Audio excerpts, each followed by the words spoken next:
everyone, welcome back to Actual English. I'm Jennifer Clyde.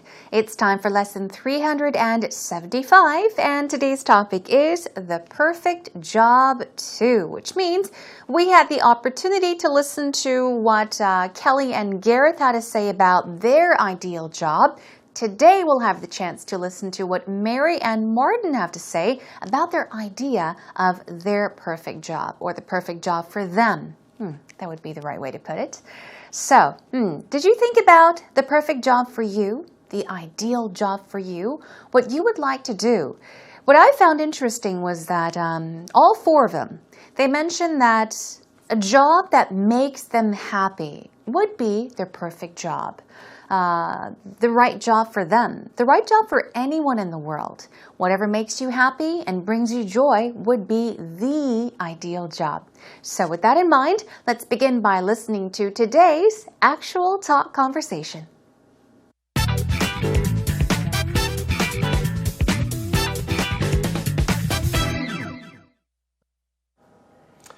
So when I came here 8 years ago for what was meant to be a little stopover before emigrating to Australia, and has now turned into a marriage and a full-blown living here forever. Funny how that happens. It's funny, isn't it? Very funny indeed. I'm now looking at, I've been teaching for 8 years. And it's great fun. Yeah. You know, teaching kids is a wonderful experience, but I'm looking at it and wondering, what would I really like to do? Right. If you could have any job in the world, Exactly. what would your dream job be? Exactly What would it be? I think it would be something to do with travel. Okay. Like maybe a travel writer. Nowadays, writing has changed. I suppose it would be a travel blogger. Right. Or in terms of television, being on TV, following me around, like Lonely Planet style. Okay. Yeah. Going out and experiencing new cultures and diving in there. Now, see, I like that idea. When I first look at it, I'm like, oh, great, you get to travel for free. Yep. You never have to be bored in the same place. Yep. But like having a family or a wife, do you think it would ever get tiresome? I should have done that before I got married, actually. Right. Thinking about it, yeah. Yeah, I think certainly, as you said, obligations, having a wife, or in the future having children as well, would make it very difficult. But I read an article a couple of weeks ago, actually, of a couple who have been traveling around the world for 15 years. Oh, wow. And they've got 3 children. See, and so it could go two ways. It could either kind of separate you and be difficult, or if she was able to come with you, you would grow so much closer. You'd have all those shared experiences that, you know, just brought you so close together. Yeah, I think that would be a really cool experience. Welcome back, everyone. That was today's actual talk conversation. So these two were talking about the perfect job. What did they say? Let's take a look at the conversation together. First of all, Martin says, when I came here 8 years ago, so this was 8 years ago, for what was meant to be a little stopover before emigrating to Australia. Let's take it up to here. So when did this happen? He's talking about something that happened 8 years ago when he first came to Korea. So he says, when I came here 8 years ago, for what was meant to be, for what was supposed to be, okay, a stopover. What is a stopover? That's a vocab word for today. You might have heard of this word several times. You also might have heard of the word layover. But stopover, let's take a look. A stopover is like a very short visit, a very short stop somewhere, okay? Either to eat, either to sleep, or even to visit friends. So think of a stopover as a short or a brief stop somewhere. Okay, you're stopping by. 잠깐 들리는 거죠. Okay? So, what was meant to be a stopover, why? Before emigrating to Australia. It's emigrate with an E, everyone. Okay, migrate, emigrate.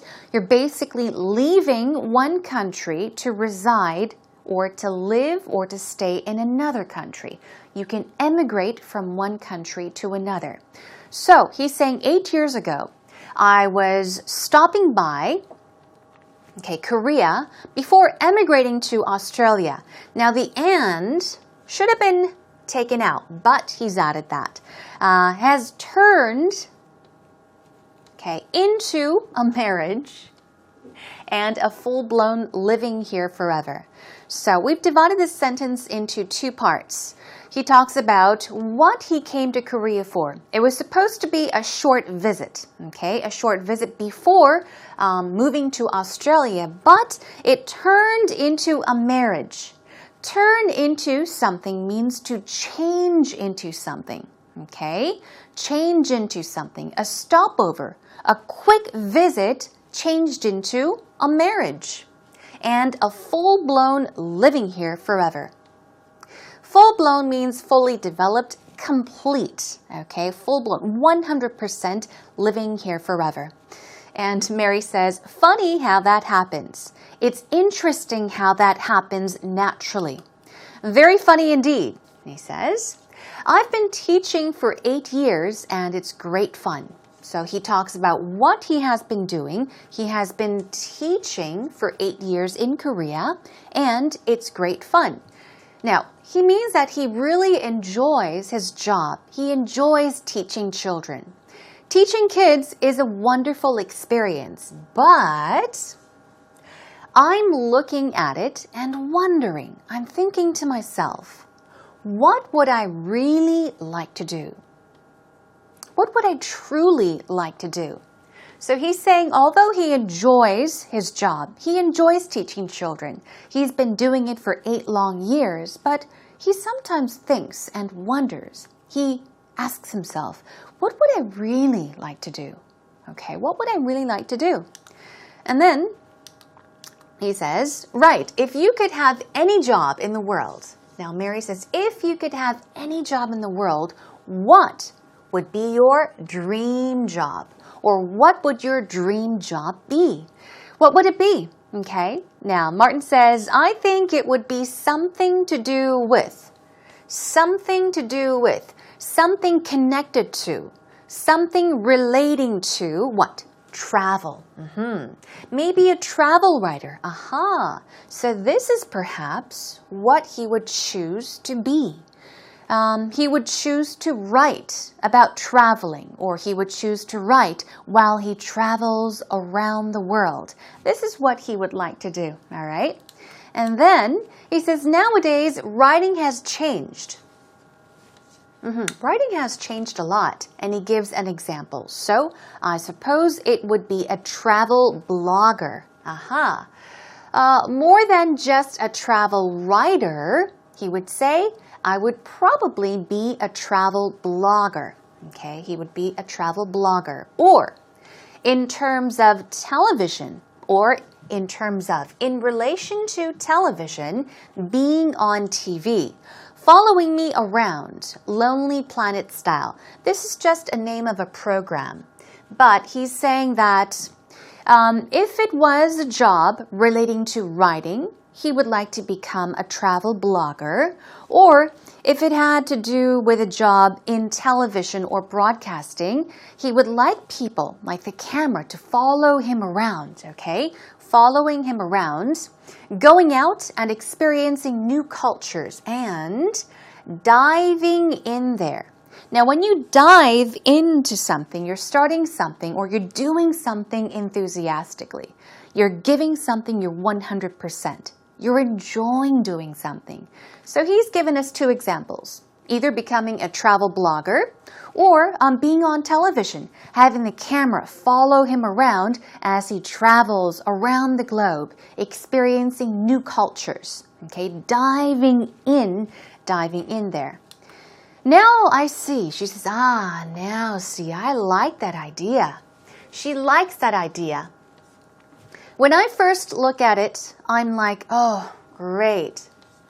You get to travel for free. So you get to travel for free. She's talking about Martin's idea. You never have to be bored. You never have to be bored in the same place. But, she says, like having a family or wife, do you think it would ever get tiresome? So she's asking him this question. Do you think it would ever be irritating? Do you think it would ever be exhausting? Do you think it could ever be boring, tiresome, wearisome? Okay. She's saying, okay, first of all, when you first think about that idea, it's great. You could travel for free. You'll never be bored in one place because you travel to all these different places. But she says, in reality, if you had a family, if you had a wife, do you think it would ever get tiresome? Do you think you would ever be exhausted and bored doing that? And then he says, I should have done that before I got married. Yeah, actually, he says. And he agrees. He says, certainly, as you said, obligations. An obligation is what? Something that you are obliged to do, meaning something that you are required to do, something that you have to do or take responsibility. So he says, yeah, just like you said, or as you said, obligations. There are responsibilities. Having a wife, or in the future, having children, would make it very difficult. So having a wife, having children would make it difficult, would make that dream job difficult. But I read an article a couple of weeks ago, actually, of a couple who have been traveling around the world. They've been traveling. This couple has been traveling around the world for 15 years. Okay, he's read an article. He's read about this couple, and he says they've got 3 children. So, hey, why not? It's not impossible, okay? Moving on, Mary says C, and so it could go 2 ways. It could go 2 ways. What does she mean by go 2 ways? She's saying that there can be 2 situations, 2 circumstances, 2 very different situations. It can go this way and that way. It can go 2 ways. She gives an example. It could either separate you and be difficult. That's one way. Or if she was able to come with you, if your wife was able to join you, you would grow so much closer. Okay, so grow closer would be the other. Okay, there would be 2 ways, she says, right? It could either be A or B. It could bring about negative results or positive results. One way could be that it could separate you and it would be difficult. The other way is that if she says, okay, honey, I'll join you, then you will be happy. Okay? So she says, you would have all those shared experiences that just brought you so close together. That is, if you travel together and share those experiences. Moving on. Yeah, I think that would be a really cool experience, he says. So what is he talking about? He's saying that if he were to be able to travel around the world, okay, as he mentioned, becoming a travel blogger or even being on television, having the camera or people following him, filming him like a documentary as he explores different cultures around the world and dives in them, he's saying it would be so nice.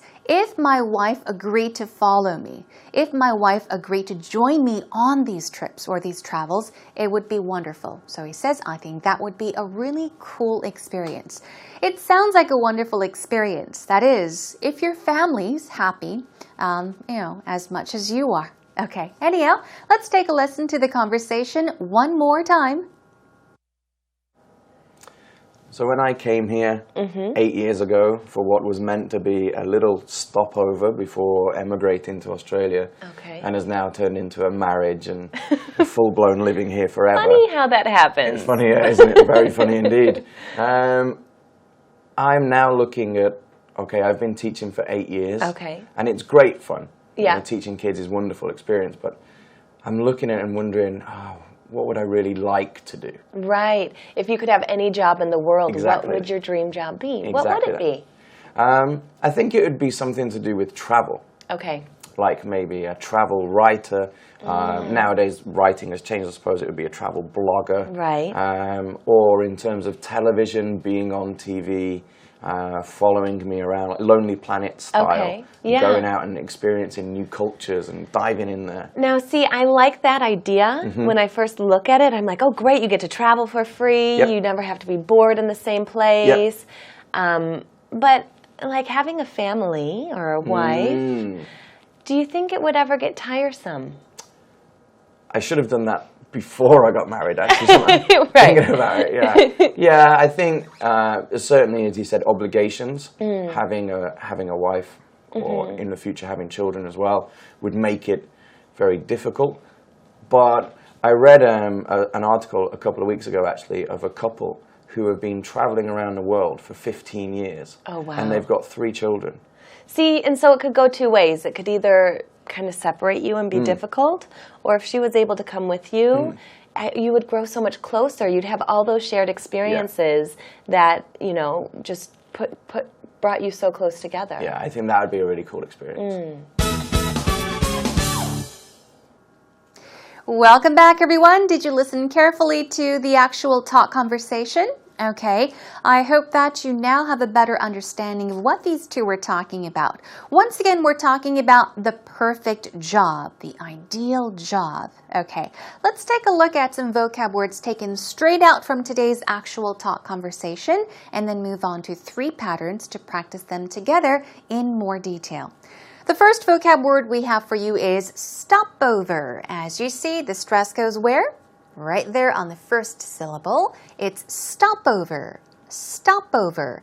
Martin talked about how his first, visit, or the reason he came to Korea, was supposed to be a stopover before immigrating to Australia, I believe. Now, a stopover was what? A short stop, especially in the course of a travel or a tour. So it's a short stop, either to eat or to sleep or even to visit a friend or friends. So a layover is another one, as I explained to you. Halt or a pause, stopover. Now, I just even mentioned emigrate. Here we go. Stress goes right there. It's not in, it's M. Emigrate. Emigrate. Emigrate, meaning to move abroad. To emigrate means to leave one country in order to settle in another country. Okay, to reside in another country. Moving on to our next vocab word, tiresome. Okay, something can be tiresome. Something can be very exhausting. It can be boring, annoying, irritating. So if something causes you to feel really tired, not just tired physically, but even mentally, for example, if something is stressing you out, annoying you, irritating you, even boring you, you can say, oh, this is tiresome. What about obligation? Here we go, obligation. Stress goes on the third syllable, obligation, obligation. We're talking about a responsibility. Something that you are bound to do, something that you are obliged to do, can be an obligation, such as a responsibility or even a burden sometimes. An obligation can be very stressful because it's something you have to do. So in some cases, it could mean a burden or a type of pressure. Okay, responsibility, obligation. Commitment is another good synonym for obligation as well. Okay, let's move on to our first pattern for today. Turn into something or someone, meaning to change into something or someone. Okay, here is a sample sentence.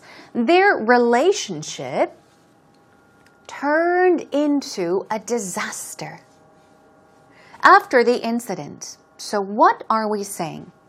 Their relationship changed into a disaster, okay? Which means that they perhaps broke up, didn't really work out, okay? Their relationship turned into a disaster after the incident, after the fight, after the argument, okay? Moving on to our next one, we've got full-blown. This means to have, all the characteristics necessary for something to be complete, fully developed. Okay, full-blown. As I told you, the easiest way to put it would be 100%. Full-blown. To the maximum. Okay? If we don't find a venue for Joe's surprise party, now if we don't find a venue, meaning a place to hold Joe's surprise party, we'll have a full-blown crisis in our hands. Simply put, we're saying, if we don't find a place to throw Joe's birthday party, we're going to be in big trouble. We're going to have a big problem. Okay? Let's try this sentence one more time. If we don't find a venue for Joe's surprise party, we'll have a full-blown crisis in our hands. Now, moving on to our last pattern for today. To dive in or dive into something. It means to start something enthusiastically. You've got all the energy to do something. A sample sentence is, the students enjoyed diving in their science projects. So the students enjoyed diving in their science projects. What does it mean? Okay, they really enjoyed, working on their science projects. They started their science projects enthusiastically with all the energy needed. Okay, the students enjoyed diving in their science projects. Now, everyone, what's left for you to do? We'll go over the vocab words and the patterns more on your own. Job well done.